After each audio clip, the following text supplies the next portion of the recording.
In this video, I'm going to tell you everything you need to know to start winning more Hearthstone Battlegrounds games. You're going to be able to queue a game right after you're done watching this video and know exactly what to do. I've been teaching this game for over 5 years now, and that experience has taught me which things are crucial to focus on for new players and which are not.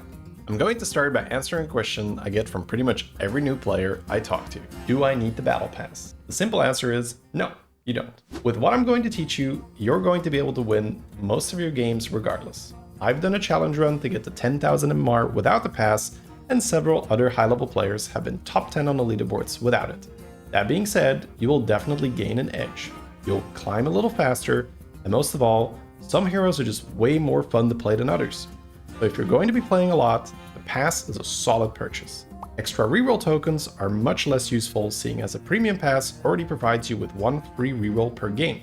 The pass lasts until the end of the season, and seasons generally last 4 months. If you want to know how long the season has been going, you can check my YouTube page. I always make videos about the new season, so you can easily calculate how long the current season has been going, and if the pass is worth buying. How do you pick your hero? There are 2 factors to keep in mind. Can my hero generate extra economy that I can then use to level easier? An example would be Omu or a Rat King. Rat King discovers a unit for 2 gold instead of the 3 gold you would normally have to pay to buy one. The second factor is, does my hero have a lot of armor? The worst heroes you can get are the ones where you'll be wasting gold on a hero power that simply doesn't matter. Examples of this would be Carriol, Jailer, or Cthulhu. Whenever I take Cthulhu, it's for the 20 armor, and I rarely use the hero power. That's because spending that gold to level and acquire strong minions will always pay off more in the long run than the hero power value. As a general rule, you can stay away from lower armor heroes unless you understand why they're good. An example of this would be Alexstrasza. She only has 7 armor because she's very strong if you rush tier 4. Whenever you play this hero, you must go to tier 4 on turn 5. But if you don't know that, you're going to have a very low armor hero without the benefit of the strength of the hero power, meaning that you'd be better off with a 20 armor hero, or even better, Patchwork, getting the 30 extra health and having no hero power. Patchwork outperforms most heroes across all MMRs, by the way. More health gives you more leeway to make more mistakes without instantly losing the game.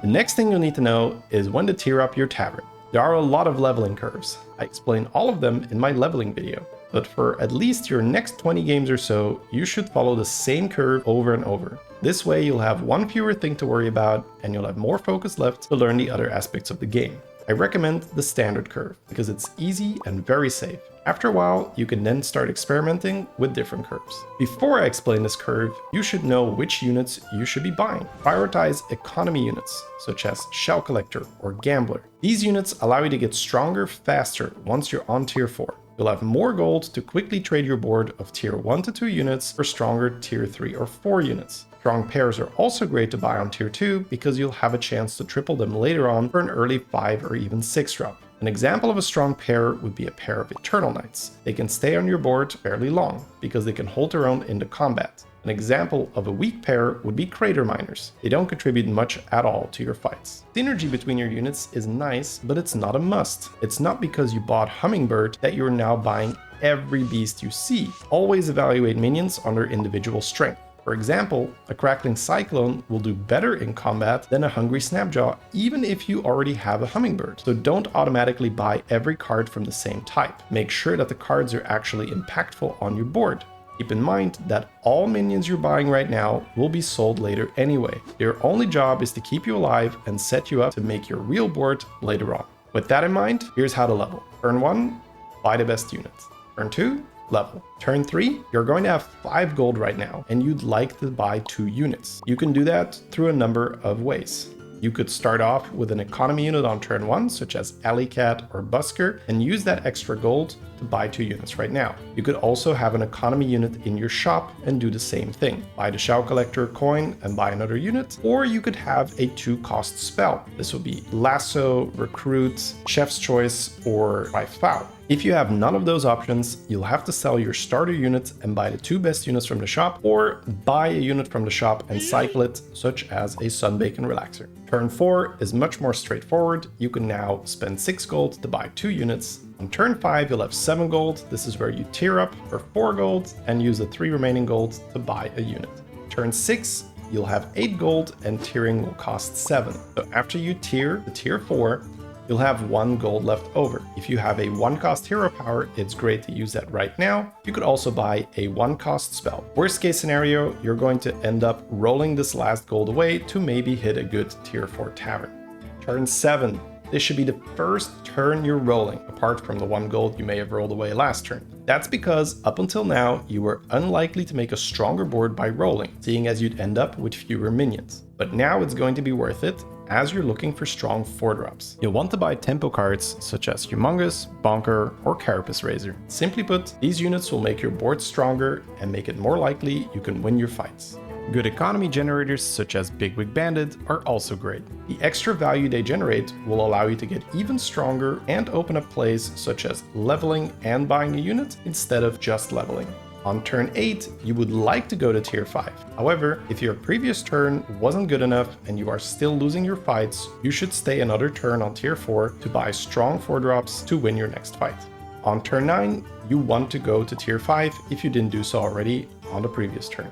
If this guide has been helpful to you so far, it'd be really awesome if you could help someone else find it by taking 2 seconds to like, subscribe, and leave a comment. Thank you.